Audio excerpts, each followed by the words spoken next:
trying to blow your eardrums out. That's true.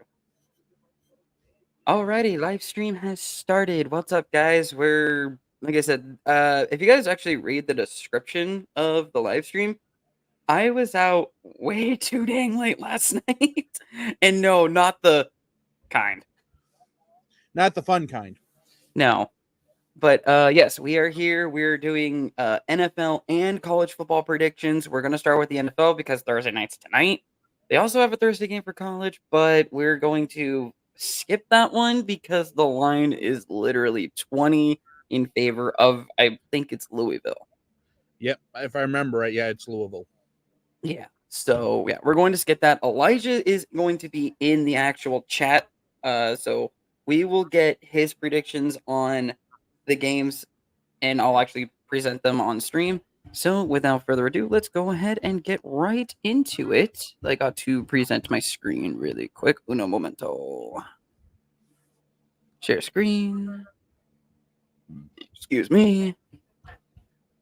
Share screen. There we go. Alrighty. So I think we got the short end of the stick for primetime games this week because all three of them an are understatement. all three of them suck ass. So we got the I will say, actually, though, real quick, the Jets and Raiders could be an intriguing one. The Broncos have actually looked good these last couple weeks, and the Bills just live on freaking prime time anymore. Bills and Chargers this year have lived on prime time. Bills, Chargers, and Jets, I should say. Yeah. And with the Jets possibly going to be getting back, they do suck. Yeah. Elijah agreeing with us saying that they suck. Because on the bright side, at least the Wild play on Sunday as well. So I guess the only game that all three of us are going to be watching are literally the Saints and Vikings game. That's literally the only game that we care about this week. Oh, yeah. And we'll get to that when we get to that. But yeah, let's go ahead and get into it. Alrighty. So Thursday night tonight, I think is going to be the most boring game of the week. It is the 1-win Carolina Panthers versus, surprisingly, the 2-win Chicago Bears. Actually, are they 2 wins or 1? I think they're 2. They're 2. So Amazon Prime, when are you gonna kick in that flexibility thing? Because this game definitely needs to be flexed out of a primetime game because no one's gonna watch this game. So with that being said, Jake, I'll let you take this game first. Alrighty. Well, honestly, it's like I'm just trying to see real quick what the record of the Bears and stuff is. I'm pretty sure, yeah, it's only 2. I can look it up for you. Okay. Really. Well, I mean,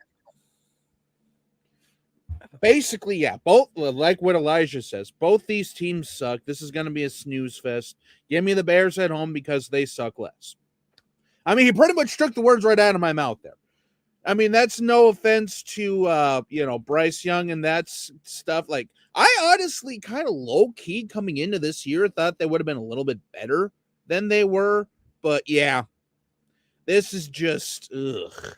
So, yeah, give me the Bears in this one because, honestly, though, the Bears, if I remember right, even if the Panthers finish first overall, they would get, the Bears would get their pick because of last year's trade for that number 1 overall pick by the Panthers.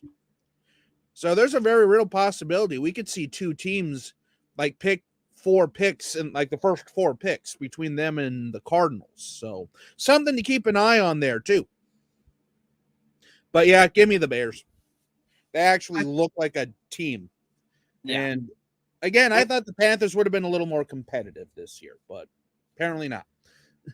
I think the only reason I'm going to agree with you guys with Chicago is literally because this is a home game. Bingo. Like, I mean, yes, when they need a new stadium. The stadium is so damn old. It looks like garbage now because they didn't do a renovation. They did a facial surgery. Basically, until McCaskey passes away, really nothing major is going to change. Just because Bears fans have been complaining about that for years. And I used to live in Bears territory. Yeah, that was one of the biggest complaints and stuff like that was they just never do anything update wise or upgrade wise. It's always I the mean, same Wrigley old, Field same is old. almost just a little over 100 years old, and they didn't get a full on renovation. They literally got updated. Actually, they did get a renovation. They got new outfield bleachers and new scoreboards. Oh, and then from one train wreck, you know what, show to another, we have Colts and Patriots next. This will be the second, and I think this is the last game in Germany, if I remember correctly. So this is an 8:30 Central Time kickoff, if I remember right. Yep, and Indianapolis is only favored by 1.5. Ah, man. Well, the thing is, though, it's just like, yeah. Gardner Minshew, in my opinion, is still a better quarterback than Mac Jones. The Colts actually do have a couple of weapons and stuff like that. Their defense is halfway decent, you know. I mean, the Colts, I think, shocked a lot of people with AR-15, Anthony Richardson, and then he goes out for the rest of the year with some form of an arm injury, like a torn something in his shoulder or whatever. But regardless, give me the Colts in this one just because I think we could all agree the Patriots are pretty much cooked at this point. And they will continue to be cooked until there's major changes. I think we have another agreement here. I'll say this now. Bill Belichick's getting fired at the end of the year. Or they'll mutually part is probably what's going to end up happening. As it should, no offense. I mean, you know, the Brady era was great, but now it's time to actually be serious and rebuild and actually build towards the future again. Mm-hmm. So. Alrighty. Next up is the Browns and the Ravens. Now, this game could be sneakily really good. The Browns coming off. Sneakily. I mean, AFC North rivalry matchups are always intense, especially with all four teams as close as they are together. This could be for the North. Oh, this definitely could be. Both teams coming off wins over bird opponents. The Browns over the Cardinals and the Ravens over the Seahawks.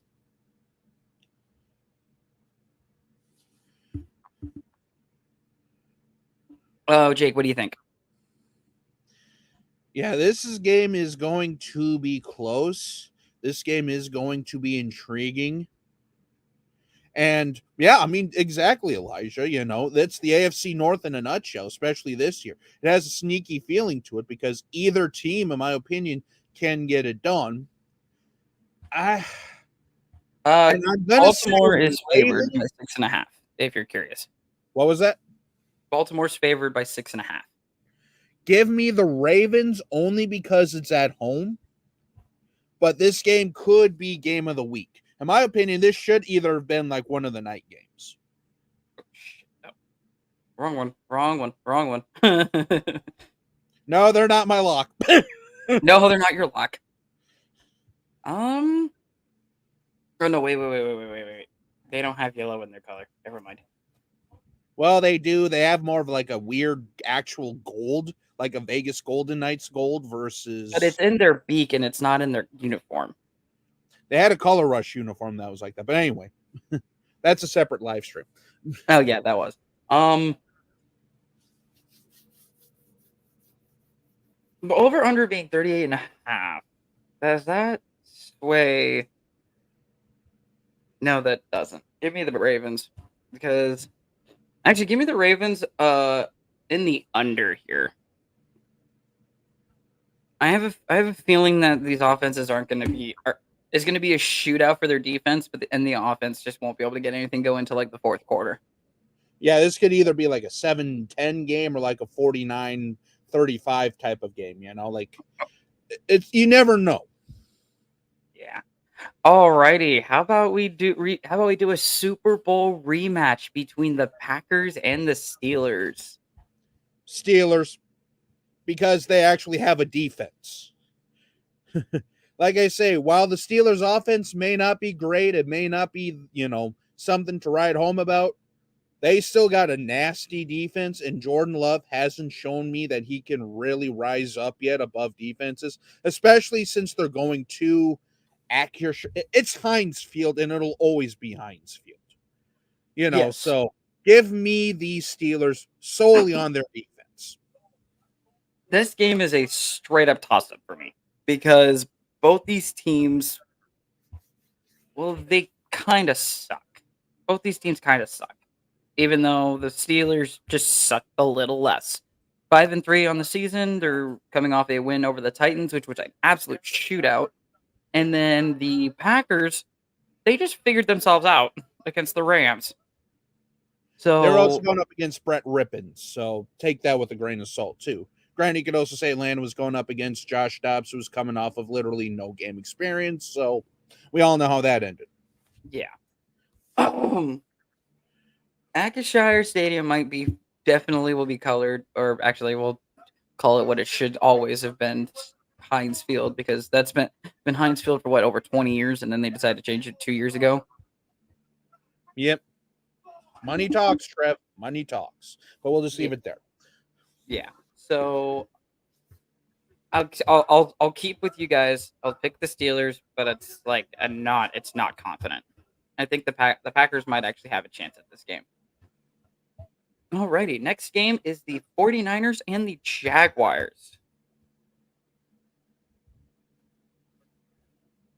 Well, Elijah brings up a good point here. The 49ers have struggled since Minnesota. Jags are sneaky good. At home, give me the Jags. What's the line on this? On the Niners and Jags, it is 3 for San Francisco. Elijah's really putting his nuts on the table there. He's making this his lock. He no longer trusts Brock Purdy. That's sad. That's really sad. Does he really have? He really kind of has a point. I mean, coming as an like a Iowa football fan who's watched both Iowa and Iowa State constantly and stuff like that, he kind of has a point. But this is where our first difference is going to be. I'm going to pick the 49ers. Not 100% confident, because let's put it this way. If the 49ers don't win this game, then the alarm bells are really going to be going off. Yeah, I can agree with that. Because there's a lot of issues that are behind the scenes that we don't even know about potentially. And they also get Deebo Samuel back. But like I say, though, it is in Jacksonville. And what's the line on this? 3 for San Francisco. So, yeah, I'll just go with that then. But yeah, because if they don't win, then we really could be, then we really have some issues on our hands here. I will say the struggle doesn't start with Minnesota. It started with Cleveland. But then again, San Francisco could have easily won that game. Mm-hmm. But it was really the Minnesota game where everything kind of got accelerated. Plus, they were also without a couple key pieces. Yeah. And then, it just hasn't looked the same since. But they are coming off of a bye week as well. Mm-hmm. I'm sticking with the Cyhawk connection here between Purdy and Kittle here. It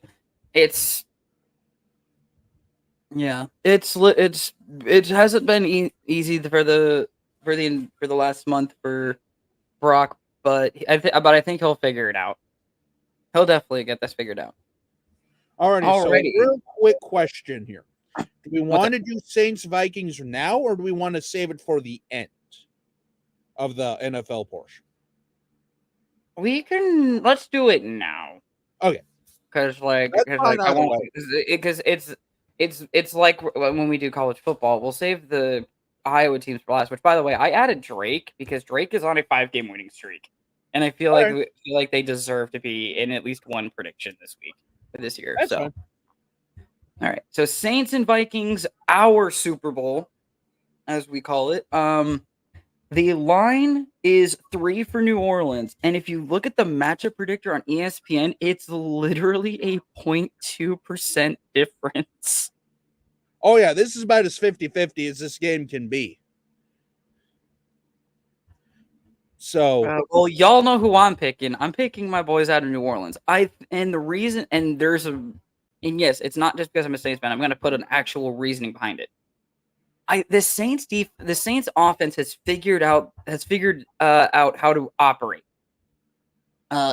day in and day out, especially with Taysom Hill taking some reps and actually thinking about and figuring out how to fool the defense a little more with, instead of just straight up running, he's pretending to pass and then run. So mhm. and then that Saints defense, well, the Saints defense, we all know how coined that Saints defense is. Oh yeah. It's been one of the best in the league for the past few years. Mhm. So this game is going to be a down to the wire game. Like if this isn't a 1 point game with 30 seconds left and someone's kicking a game-winning field goal, something went wrong with one of these two teams. But I think the Saints are going to get on the correct side of this rivalry because these two teams absolutely hate each other. Surprisingly, it doesn't help that they play every year. But yeah, I think the Saints finally get on the correct side of one of these games. So yeah, give me my Saints. And on the flip side, you know where I'm going, baby. Purple and gold till I'm dead and cold. Because here's the thing, Trev. We now also have a mobile quarterback. We now also have that element of surprise that we didn't have with Kirk Cousins. Brian Flores' defense is for real. With mostly the same players that have been in the backfield over these last couple of years. We're finally starting to get everything clicking here. Granted, I still wish we had a somewhat decent run game, but like I say, at least now we have that element of surprise. We have that quarterback that you can't just pin into the middle of the field. So that's going to be one of those things, too, where if you try to send too much heat, Dobbs has the whereabout to just fling it to Addison, Hawkinson, Powell. I mean, we have some weapons that you guys have to account for on top of now a mobile quarterback. So with that being said, give me the Vikings here. Plus, with it being at home and only a 3-point one way or the other, yeah, I like our odds and I like our chances here. Alrighty. So let's move past our Super Bowl here and we move down to the Texans and the Bengals. Now, I know y'all both are probably going to lock the Bengals, but do not count out that Texans team. They have found a way to win games day in and day out. Wins over the Steelers, a win over my Saints, ouch, and then a shootout win over the Buccaneers. Yeah, I mean, the Texans are almost there. In my opinion, the reason why I'm going with the Bengals is because they just need another year or two of continuity and get some weapons around them. But they could be a sneaky team in like 2-3 years here. And if you're a Texans fan, you have a lot of hope. It's just right now you're running into a red hot Burrow, Chase. They also have, another solid depth receiver in Oshavitas or whatever, who's kind of stepped up. Yoshi's his nickname. They also still have Joe Mixon. They still have a pretty decent defense and stuff like that. So the Bengals are finally starting to get rolling. So that's why I'm going to pick the Bengals, but I would not be surprised if the Texans pull this off either. That's what I'm saying, because I know that Joe Burrow had that really sluggish start to the season. He's figured it out, even though I'm looking at it, two of the teams that he's beaten aren't good. He beat San Francisco 2 weeks ago. He beat Buffalo last week, which that was a shock to me. And then the two teams that aren't good are Arizona and Seattle. Even though Seattle in the AFC in the NFC in the NFC West can win the division like once every few years, even with the team that they have now. Because that division has started to become really, really weak. The only front runner you can see out of that division is San Francisco. But anyway, I said to not count out the Texans. I'm going to stick with that, but I am going to pick the Bengals. They do not cover the point. The line is 7. 7 for the line. Okay. 7 is the line, and so then does that mean that you have 2 locks, or no? That's a darker orange. Never mind. Okay. Yeah. Next up is another NFC South team. Looking against an AFC South team. It's the whole South division. The both South divisions playing against each other this year. The Titans and the Buccaneers. The line is 1 in favor of Tampa. Jake, if you want to take this one. Oh man, I mean this game is intriguing because what are the Buccaneers? Like 1 week they're going out there looking like, like Tom Brady who? And then the next week, they're getting into shootouts and just losing to a Texans team which used to be a death sentence in the NFL, but now might actually not be. Kind of one of those things. And the Buccaneers had that hot start, beating the Vikings and then rattling off another couple wins after that. I can't remember exactly who they. And they started off, what was it, like 3-1 or something like that to start the year?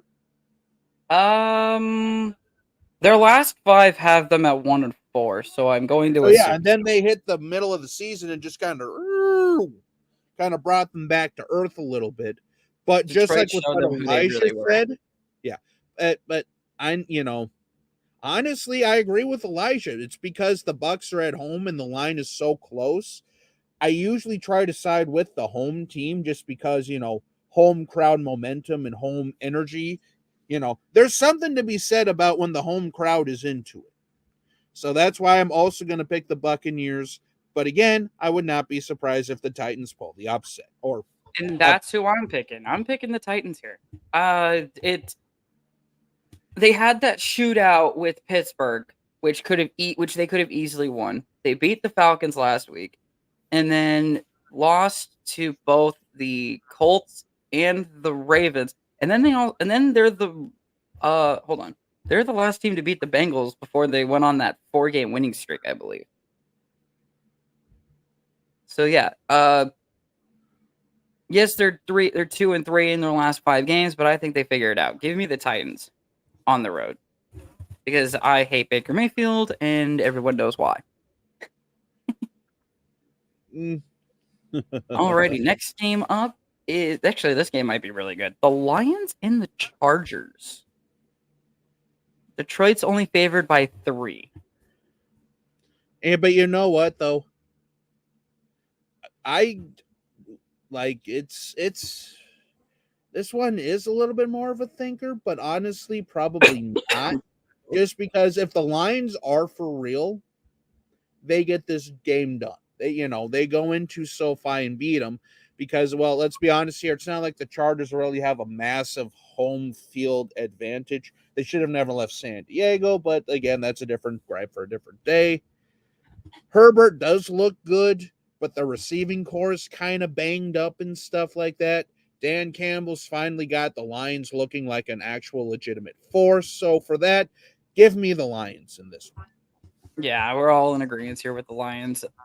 I mean, it's Especially nothing against Montgomery being back too. That could help them with the run game. So yeah, and it's nothing against the Chargers. Like, let's be honest, we all respect the Chargers because they're like one of the teams that's like, well, we have no reason to hate you, but we don't really have much of a reason to like you. You know what I mean? yeah, they're kind of like middle of the road. Exactly. It's like unless you're an AFC West division rival, then yeah, you hate the Chargers. But even then, can't really hate the Chargers because you beat them every year. Fair. Anyway, I think this one in theory should be an easy one, but I'm curious, what's the line on the Falcons Cardinals then?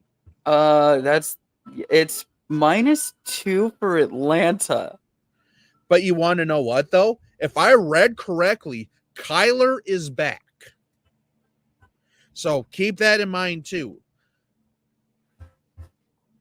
So yeah, Cardinals and Falcons. You know what? I said this to both you and Elijah off camera. If you guys if the Vikings beat the Saints and the Cardinals beat the Falcons and the Titans beat the Buccaneers, I will be perfectly fine.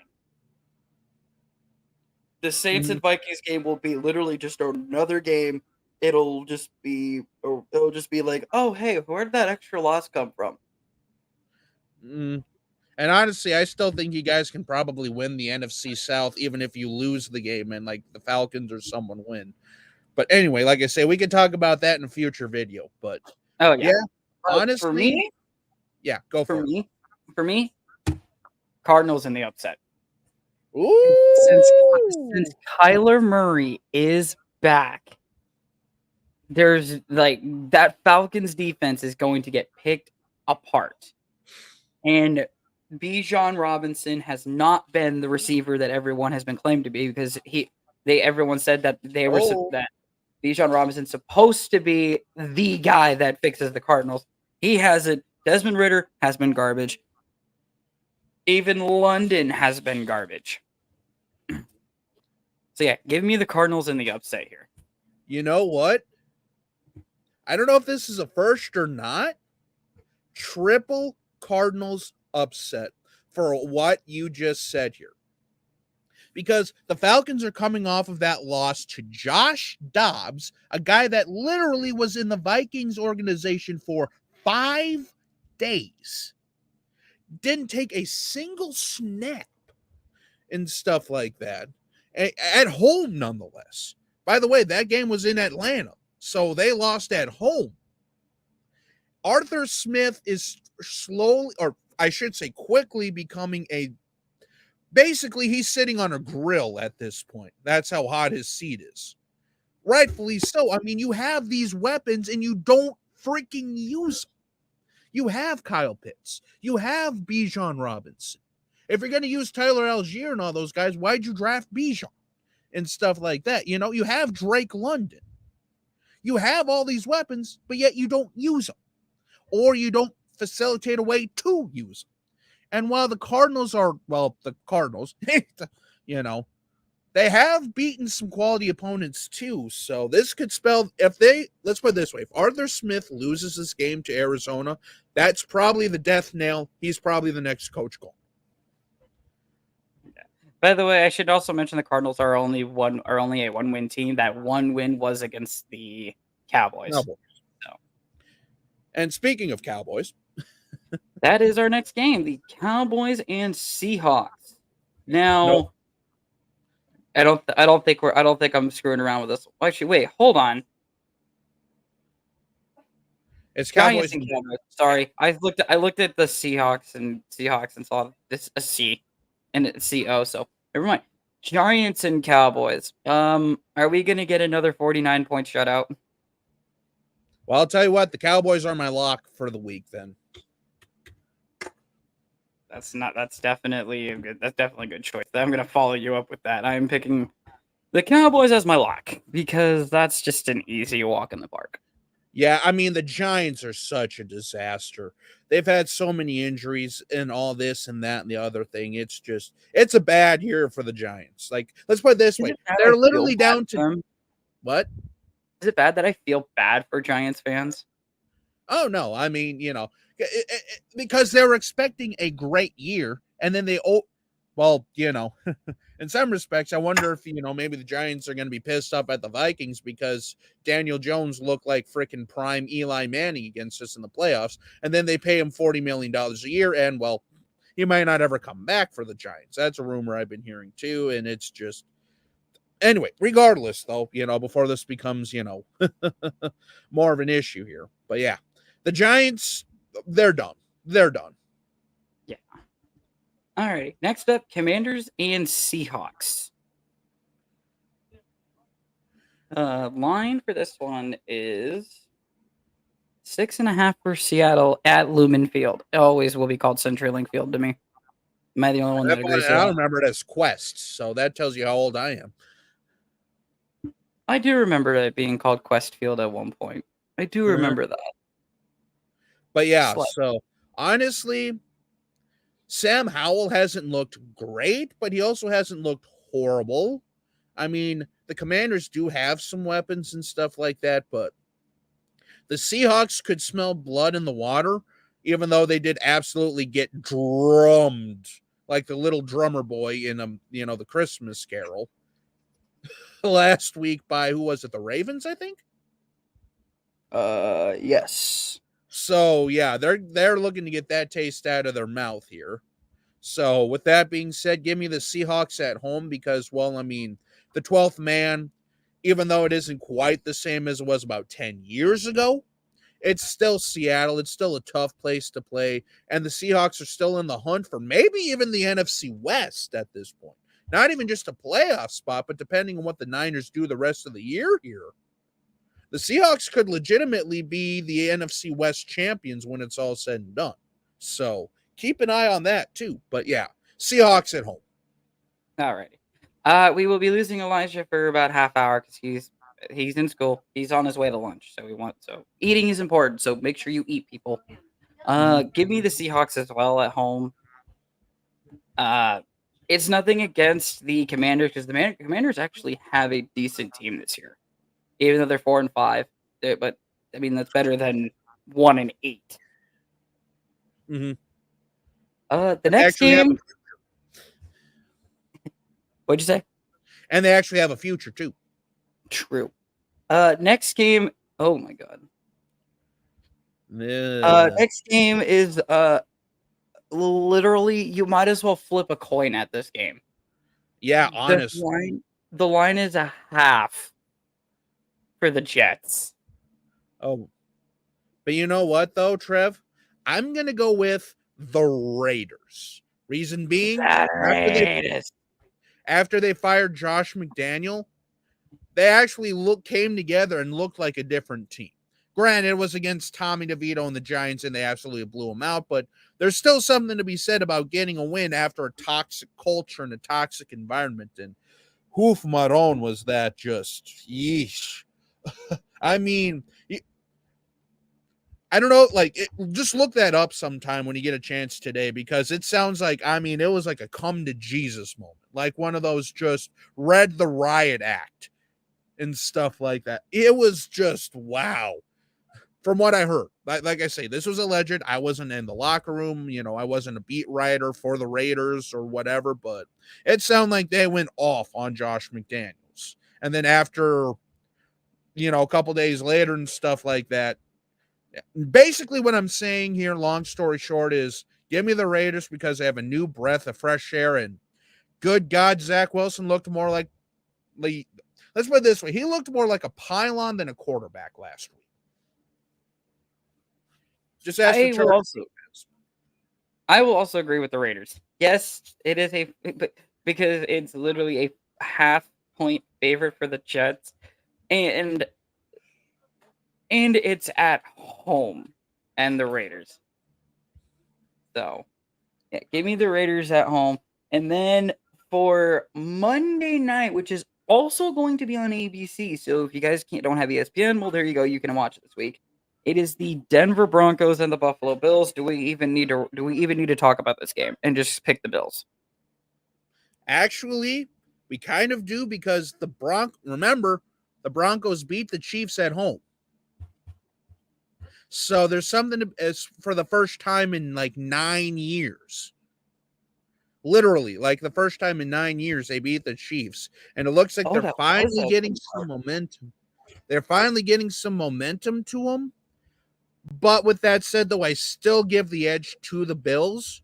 But if the Bills don't beat the Broncos, then who in the hell is going to win the AFC East?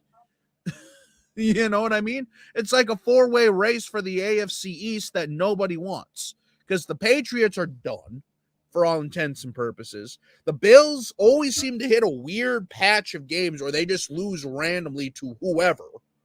And then, the Dolphins can't beat anyone over 500. And then the Jets are literally treading water themselves. So does anyone want the AFC East? I'm starting to question, but still, though, I give the Bills on this one. I will agree with the Bills here because I don't understand. It's more of I think the Broncos are finally turning a table, but it's more of you just don't know anymore with that division. Because the Patriots, they're long gone. The Jets, well, their season went down 40 seconds. It went down 40 seconds into the damn season, and now you've got the Bills and the Dolphins. Apparently, can't do jackwash against anything. Especially teams above 500 who are quote unquote legit contenders in the media eye. Well, Dolphins more so than the Bills. But yeah, like I say, that's going to also be potentially an interesting thing to watch going into these last 8 or 9 weeks of the season to see who actually does come out of the AFC East. yeah. Alrighty, so that is it for our NFL predictions. We're gonna make the jump over to college, and well, uh we all had the same predictions last week. So there was no gain, no loss. So starting with the afternoon slate, this game on ESPN, Alabama at Kentucky. I think we just pick Bama and call this one good. Yeah. I Like, mean, I Bama mean, actually, granted, Bama may not be the same Bama they have been in the past, but they're still Bama and they'll still fight till the end. So I learned never to pick against Nick Saban until it's time to pick against Nick Saban, basically. They're kind of like, to use a hockey metaphor for the hockey fans that are watching, it's kind of like how the Bruins, Penguins, and Capitals were about 3 or 4 years ago. You can never count them out until they're actually out or dead. So, yeah. And also a quick look at the top 25 for the college football playoff because those rankings did start last week. The one team that really surprises me, and I still don't understand why they're getting so much hype, and that's me because I'm a Cyclones fan. It is Iowa at 22. I mean, like they they barely beat Northwestern and they lost to Minnesota, yet they're somehow still ranked. It just doesn't make sense to me. I'll counteract that though because of defense. Their defense is the only reason they're anywhere near the top 25, let alone in the top 25 right now. And once Brian Ferentz leaves, too many Brians. True. But it's because of their defense, Trevor. That's the reason why they're even leading. Well, to be fair, though, the Big Ten West this year is. It'll be intriguing once we actually go to that conglomerate, you know what show that will be the Big Ten and Big 12 next year and all that stuff. But Oh yeah. yeah, like I say, it's because Iowa actually has a defense and they win ugly because that's just their 4A, you know, and they still only have 2 losses on the entire year. Granted, one of them is to Minnesota, but that's also a division rival. You know, Yeah. that's also a big rival. It's like Iowa State losing to Kansas State or something like that, or even Kansas, you know, they're rivals. But even though, Yeah. like nowadays, it's like that loss isn't as bad as it was even a few years ago because they're actually relevant, you know. It's like losing to the number one team in the country by like 5 points. Mhm. I will Anyways, say one other team that does absolutely shock me, and I still don't know how they're this high because of their previous games that they've played, and that's Texas. They have been in dogfights the last two games, and yet they're still not dropped below the top 10. and I'll counteract that too because, well, dogfights are good too because that means if you can win those sloppy, ugly games, you're for real. Because any team can blow any team out by 49, but it's just when you get behind, when you are down by 10 or 15 points with like 10 minutes to go, can you rally the troops and get that win? And Texas, for the first time in a long time, has been able to do that. So it's one of those things where you're on this list for a reason. It may not make sense to everybody, but you also have to counter it. You also have to look at it that way too, because it's not just about blowing opponents out. It's about getting it done at the end of the day when it's time to get it done. Yeah. Alrighty, now that we're done with the top 25, let's jump back into the predictions. This one is a Big Ten East duel that could decide who's going to Indianapolis. That is Michigan and Penn State. Oh, not even just Indianapolis, buddy, for the Final Four. Like the college football playoff. I could see if Penn State wins this game, I can still see them missing somehow. It depends on what Ohio State does, but like I say, we'll worry about that when it gets to that. So yeah, but I'll let you take this one first. Ooh, this one is always intriguing, especially with all the stuff coming out with Michigan, but Michigan still somehow finds a way to get it done. It's in Happy Valley, though. I think that is their nickname, right? Happy Valley for Penn State. Yeah, it's University Park, but they call it Happy Valley. Okay. But yeah, I mean, this game is intriguing. But what's the over-under? What's the line on this one? Over-under is 44.5, and the line is 4.5 in favor of Michigan. Then I think the only reason it's in favor of Michigan is because they're the number 3 team in the nation. Yeah, I mean,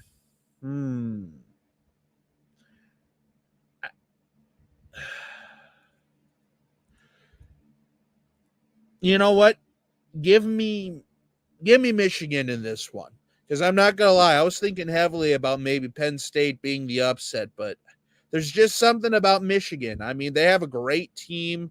Yeah, sure, the whole whatever going on behind the scenes there and stuff like that, but there's still a force. So, and they're still a great team, but this game does have upset potential all over, in my opinion. Just because Penn State's nothing to sneeze at either. So. The only reason I'm going, he's picking. He is picking Penn State. Elijah's back, and he's picking Penn State, and it's not even in his upset.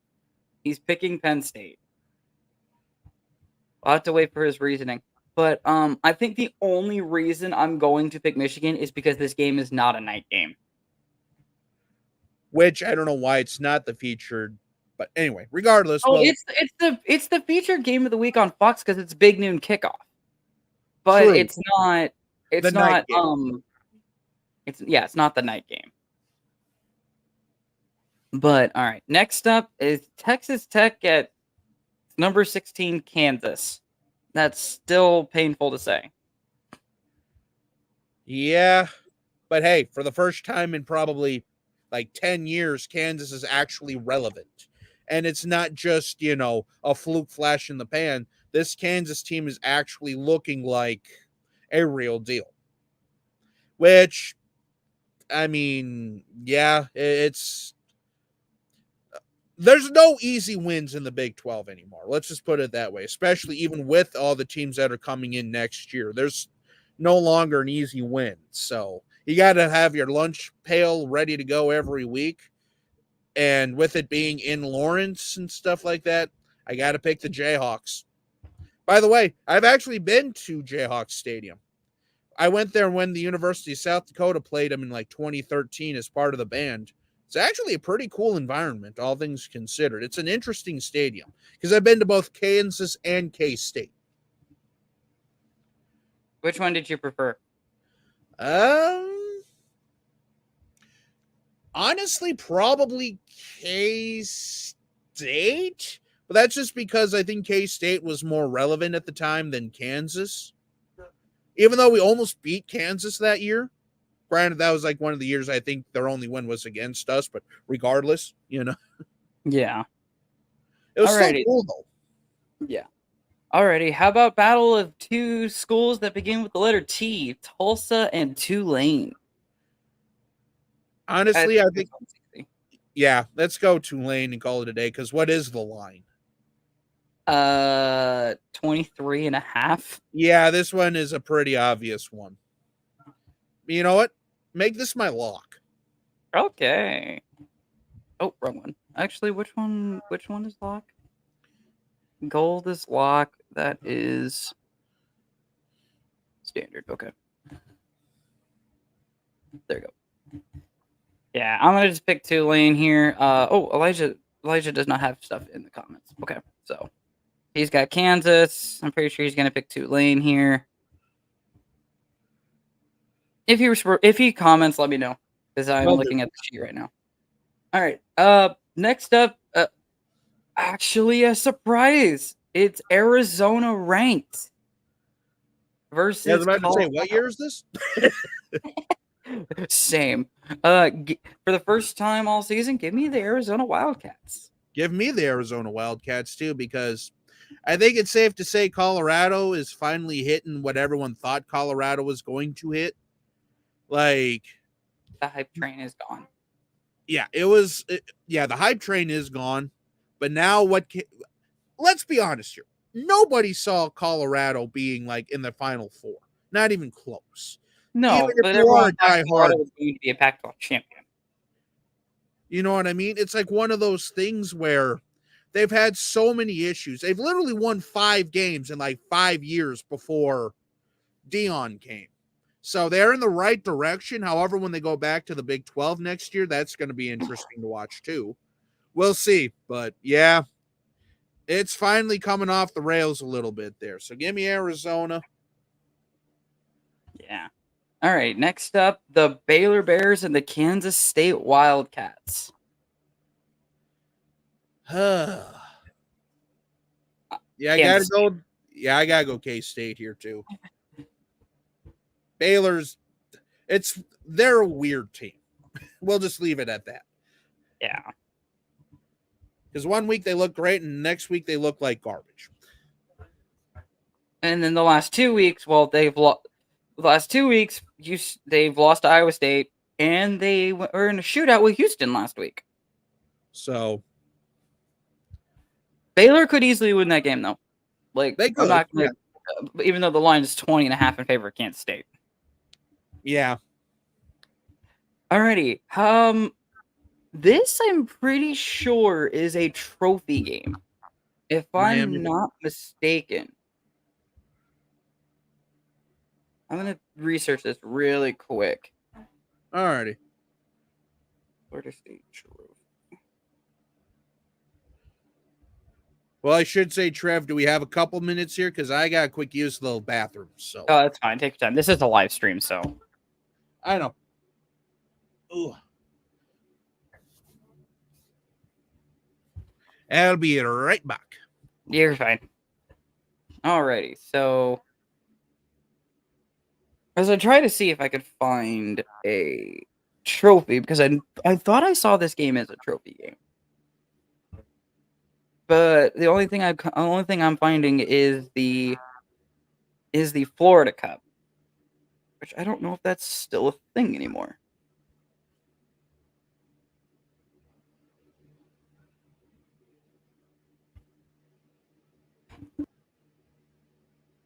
Oh. Florida Cup.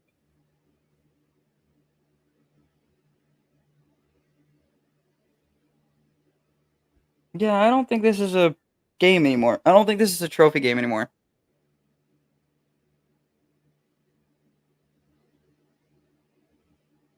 This might be a trophy game, actually. I'm not sure.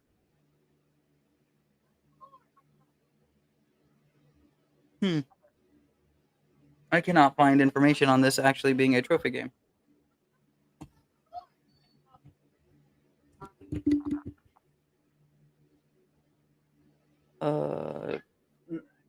Since the Cup's creation in 2002, Florida State has won the state championship in 2010, 2011, 2012, 2014, 2015, 2016, and 2022, but did not win the Cup due to Florida and Miami not playing each other in those years. FSU is the only team that maintains an annual rivalry with both Florida and Miami. So there is a trophy, but it doesn't technically get claimed because Florida and Miami don't play each other every year. Which is interesting, because you know what that kind of reminds me of? I was kind of hearing the tail end of it on the way back.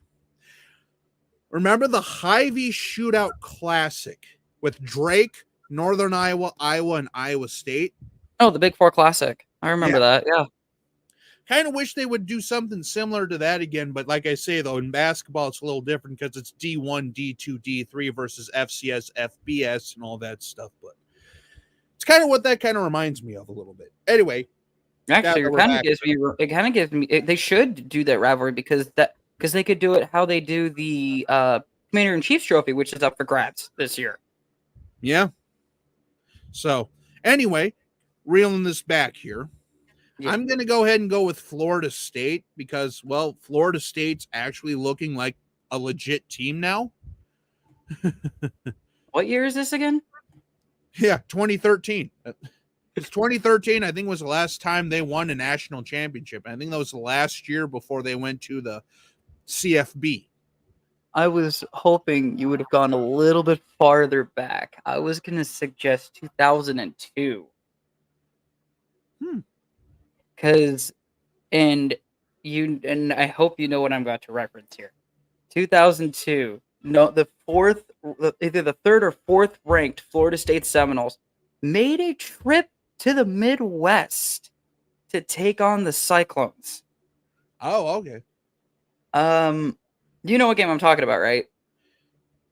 I can't remember, honestly, because I was like 8. I'm even though I did not watch that game. I am bitter from that game because Seneca Wallace was still our quarterback that year, I believe. And he had a run down the sideline and he went to dive into the end zone, but the ref called him out of bounds. And Florida State. Oh, yeah, I remember you saying that now. Yep. Yeah, Florida State got 2 stops on us, which ended the game. I'm still a little bitter from that. But I was only 2 years old when that. Actually, no, I was 3 years old when that happened, so I don't remember it. But anyway, give me Florida State at home because the U is kind of just 2 backwards. Actually, if you flip one of the U's, it just makes 2 backward. It just makes 2 L's. So that was a direct shot to Miami fans, and I apologize. Nothing against Alex Rodriguez. Anyway. Next game is this one's gonna be fun. Utah and Washington. Ooh, this is an intriguing one for sure. Because, well, Washington, they're still undefeated, right? Like, they could F around and potentially find themselves in the Final Four. Are. They're 5th in the nation, and they're favored by 9.5. So, you know what? Give me Washington in this one. Just because, again, it's a home game, but this game has, like, potential game of the year written on it. Oh, it totally does.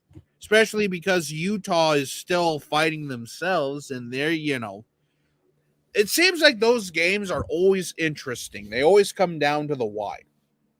Oh, yeah. So, with that, I'm going to go ahead and take Washington. And you guys know where my stand on this because I have a Husky, so I have to maintain my love for the Huskies. Give me Washington. Hey, at least they're giving you a good, at least they're making it easy for you to pick them this year. They're actually a good team. Oh yeah. We did try to pick UConn the last video we made, but I'm glad we didn't because they're ass this year. How about this one? Battle of the Volunteers and the Tigers. Ooh, this. Ooh, boy. 2-point favorite for the Volunteers at Memorial Stadium at Barrett Field at Memorial Stadium in Columbia. You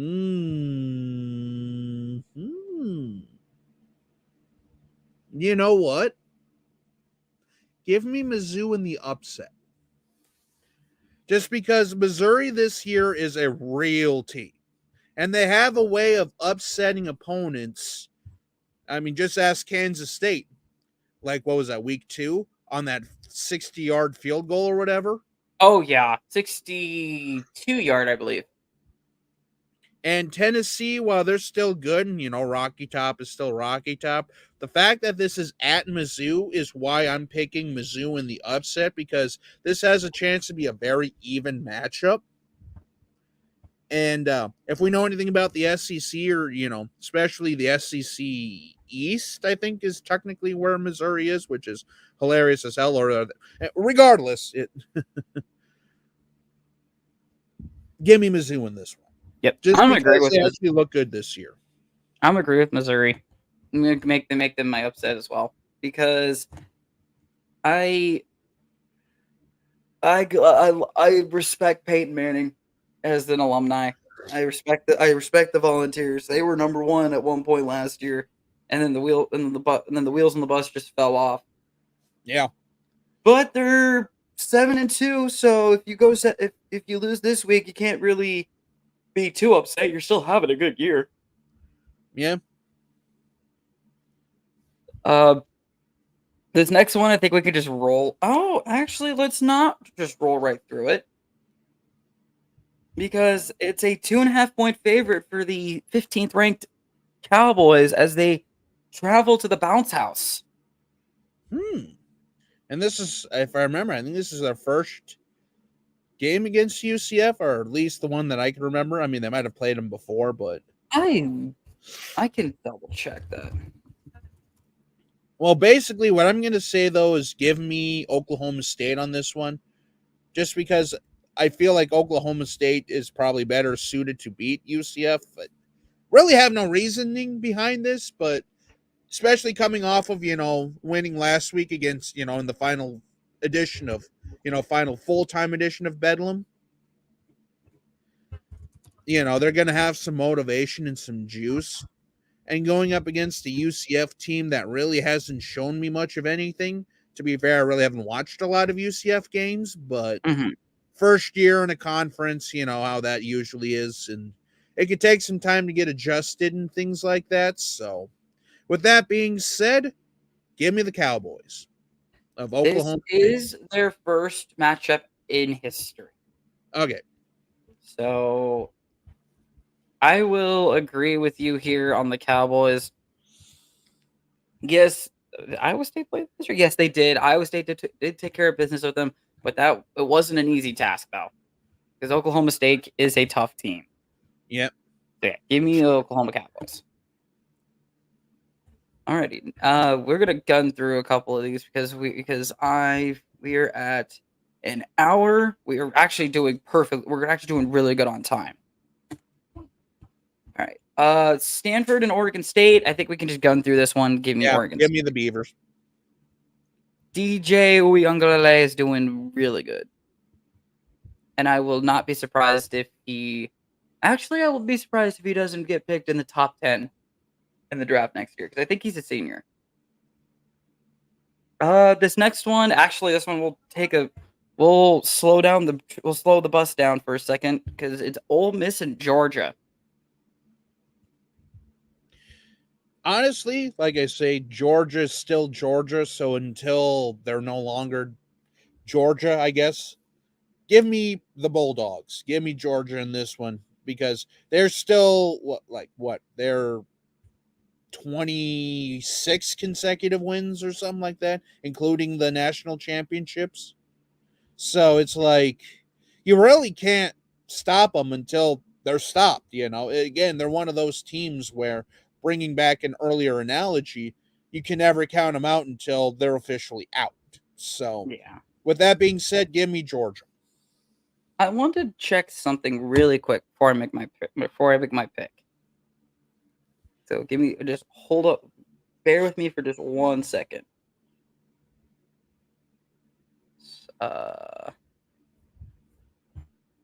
Search. There it is.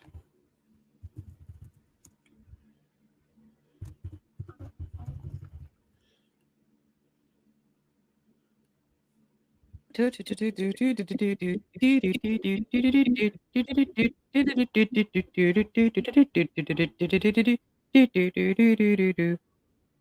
not gonna. Okay. Fine. We'll just go this way. I'll have to go through this way. Okay, so. What you're looking up? Trying to see what Georgia's last loss was. I want to say it was like Alabama, I think. football schedule. I have to go back to what, 2022 or 2021 technically? Yeah.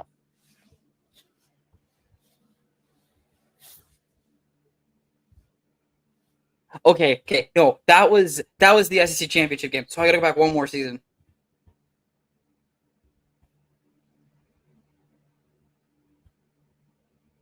No. We're not including the SEC championship game because they ended up getting revenge in the playoff final. Their last loss. Hold on, let me see the rank really quick. Of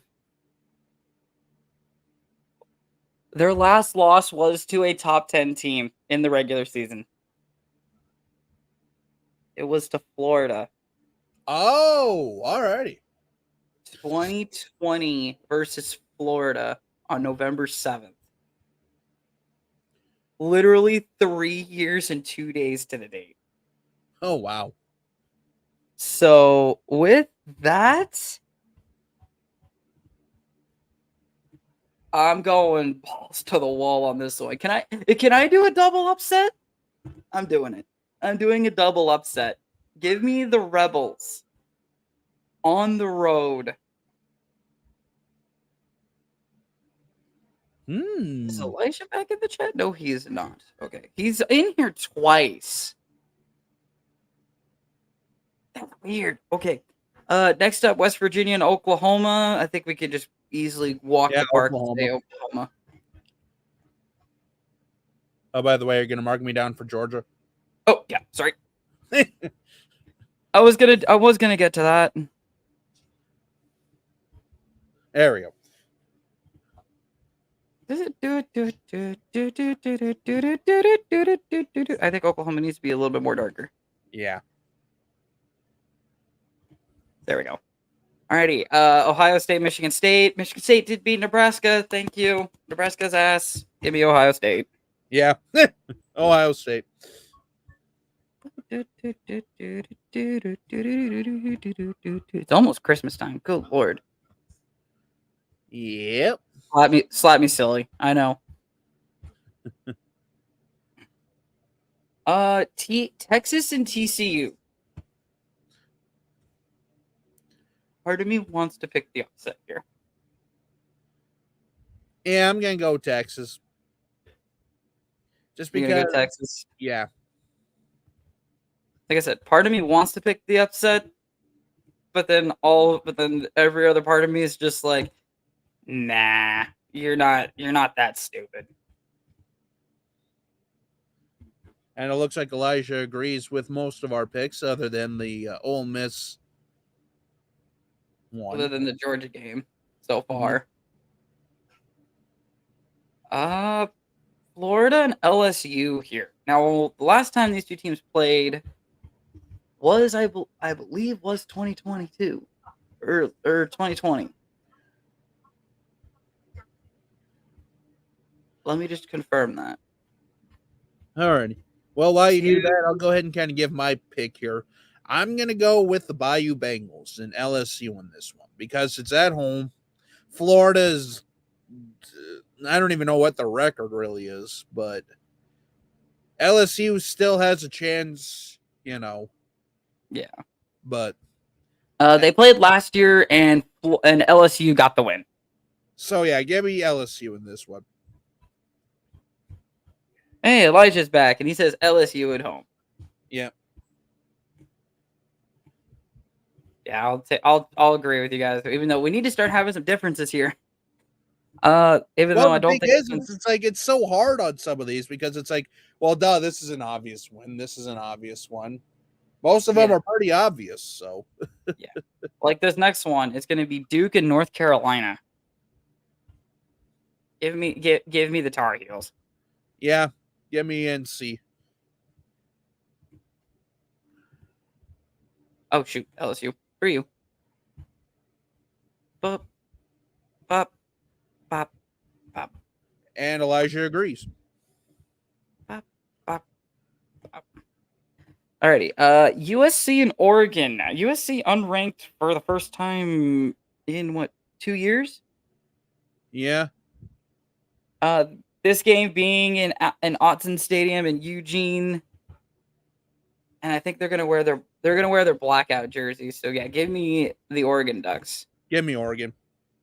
USC's just kind of falling off, and the whole Caleb Williams thing is going to be very interesting. His draft. What's the word I want to use here? Draft stock. There you go. His draft stock has dropped a lot. Hey, New Orleans, go pick him up. He'd be a very good quarterback.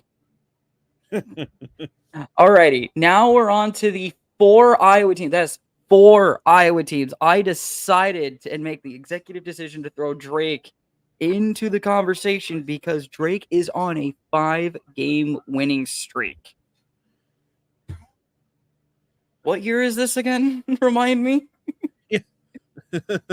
What sport is this again? Remind me. No. Yeah. So. Yeah, like I said, Drake. I can't even look at them on ESPN because it won't show me their record. Actually, yes, I can. Yeah, so they opened up the year with a 0-3 start, but then a win against Morehead State, a win against Southborough, a dominant win over St. Thomas, Minnesota, a 5-point win over South Dakota, a win over Stetson, and a win over Merritt State. No, not Merritt State. I don't remember what they're called. But they're down to their last 2 games on the season, and the standings for the Pioneer League, Drake is up there. The only team that's better than them right now is Davidson. So we will get to them here in a second. I think when you said one of the wins, I think you meant San Diego. I think that's what I said because they're South Dakota. If I did, then sorry. But we're not talking about Drake right now. We're talking about Iowa State and Baylor. Baylor has not been good this year. Yeah, this is IU's first year in the Big 12. Iowa State's an 8-point favorite, Elijah. So make the smart decision here. Don't be dumb. Make the smart decision here. Iowa State in Provo for their first time. I'm also going to go Iowa State. Elijah's going to be the dumb one here. I'm calling it. He's going to pick Baylor. He's going to pick BYU. He's going to pick BYU. I know it. He already told me he's going to. Northern Iowa and Missouri State. This one is interesting because I really haven't kept tabs on Northern Iowa or Missouri State. Just because I'll give you a summary of how Missouri State's season's going. They're 3-6. Okay. And Northern Iowa's 6-3. 6-3. Okay. Yeah, I mean, by that logic, give me the Panthers just because Missouri State's kind of down this year. Granted, like I say, the Missouri Valley is a very, very tough conference. Oh, yeah. And all that stuff. But, yeah, I mean, who knows? Yeah. And I talked Elijah into changing his pick. He picked Iowa State. Yay. So you know what that means, Elijah? Iowa's my lock.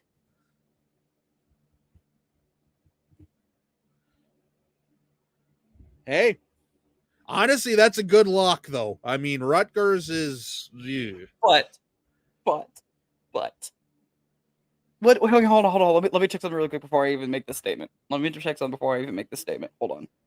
Oh, by the way, Elijah's picking you and I. Sweet. They don't even have the over-under for this game. What the fuck?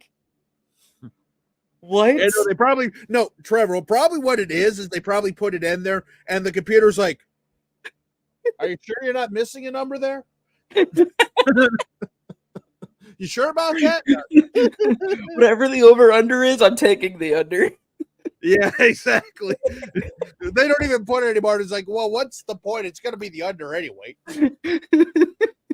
Yeah, their computers can't compute how low that number is, you know. Hold on. Just because ESPN doesn't have it, Fox Sports actually, the score might have it. Hold on. I want to know the over under. I want to know the over under for this game. Oh my It can't be more than like 35 or 40. I'd guess.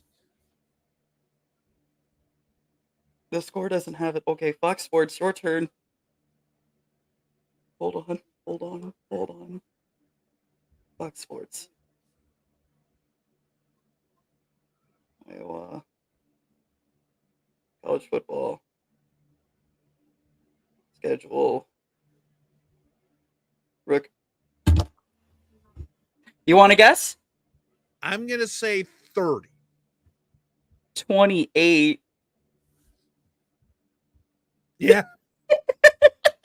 The over under is 28. I knew it had to be low. Iowa wins, Iowa but they plays. still go under. Yeah. Iowa wins this one. He's probably typing out a whole ass paragraph about this game. Probably. But hey, like I told you at the beginning of the show, or at least the beginning of the CFB portion, Trev. Oh my god. What? Give me the Cougars at home. Your offense has struggled, but it won't on Saturday. Got your ass, Iowa State. Yeah, I saw that in there. You didn't. I'm glad you didn't read that because that's funny. Alrighty, for the first time this season, the Drake Bulldogs make their appearance. And you know what? I'm a ride the high of the Drake Bulldogs. Yeah, fuck you, give me Drake. Because I really have no other reason.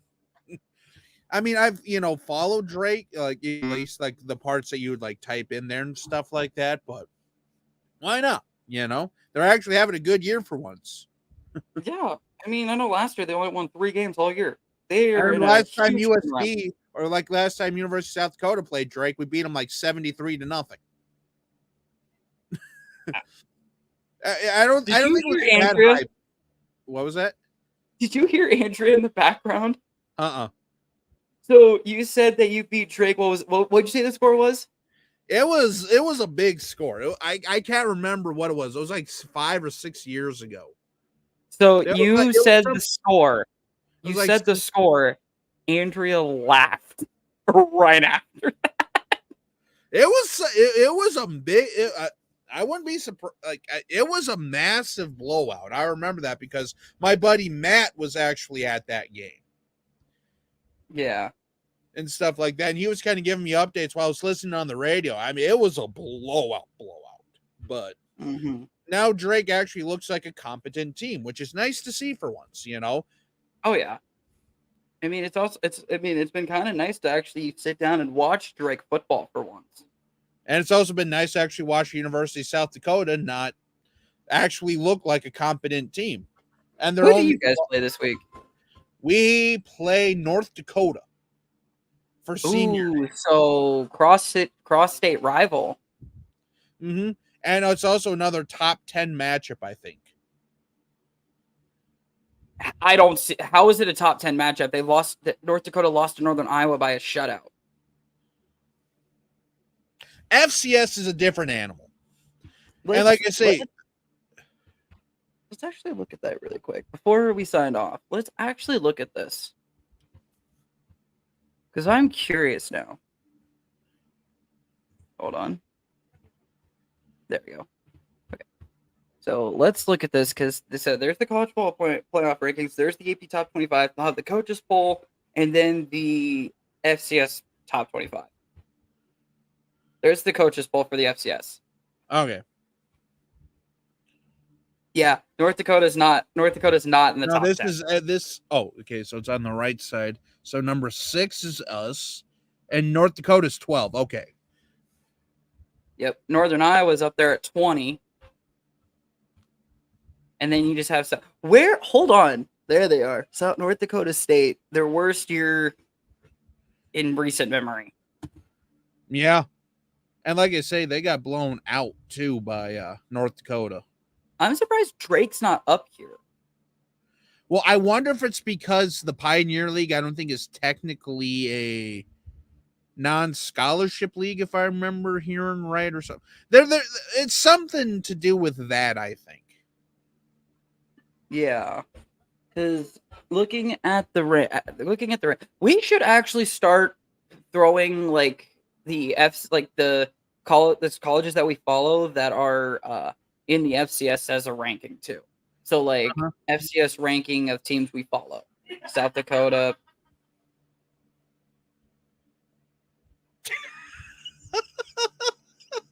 You heard that, didn't you? Yeah, I heard that. Yeah, boy, you stopped quicker than a freaking. What the hell? Yeah. That scared me.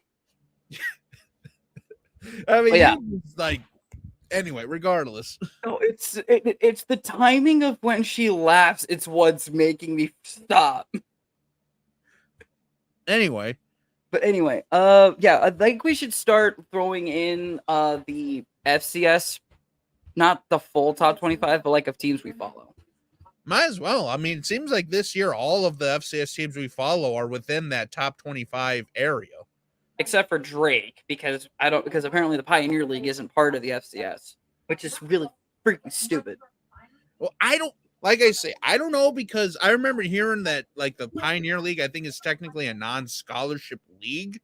Granted, this was like 5 or 6 years ago, so I'm not 100% sure. Yeah. All right. Well, I gotta get signing off, guys. I got somewhere I gotta be in about 45 or so minutes. So, thank you guys for tuning into the live stream, and we will catch you guys next week when we start going back to video format for these. So, until next week, we'll catch you guys later.